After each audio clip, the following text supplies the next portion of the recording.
Birinci mikrofon. Саламатсызбы, урматтуу кесиптештер, урматтуу Алмаз Бакунжанович.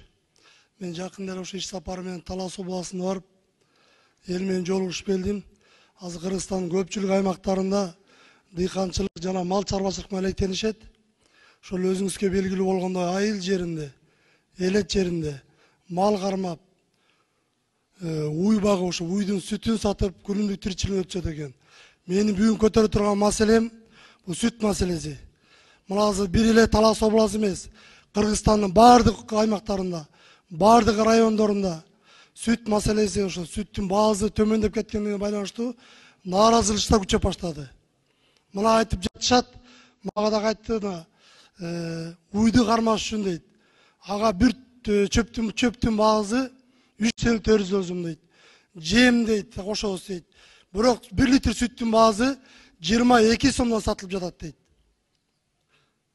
Эгер сүт астын, мисалы азыктын продуктларын карай турган болсоңор дейт, магазиндерде эч кандай баасы арзандаган жок дейт.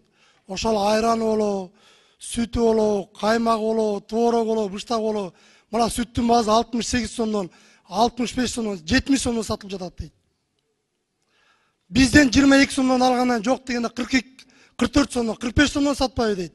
Ошон үчүн урматтуу Алмаз Бакунжанович, Айыл чарба министрлигине болот, тиешелүү мекемелердин жетекчилерине айтып, тез аранын ичинде ушу сүттүн баасын жөнгө салуу механизми иштеп чыгып, баягы дыйкандарга шарт түзүп берүү боюнча тапшырмаларды берсеңиз. Бул бардык региондордо мынакей сүт маселеси азыр курч акыбалда турат. Эч кандай элдин мындайча айтканда көйгөйлөрүн уккан эч ким жок дейт. Биз бара турган жерибиз калбай калды дейт. Акимчиликке барып атабыз дейт. Областтын баягы президенттин өкүлүнө барып атабыз дейт, губернаторлор дейт. Эч ким чечип бере албай жатат дейт. Биздин караганыбыз дагы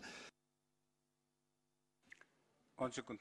Биздин караганыбыз дагы, доходубуз дагы ошо күзгү түшүмүз бышкы чакты ушу сүттүн тыйыны эле дейт да. Ошо боюнча тапшырма берип койсоңуз тез аранын ичинде. Рахмат.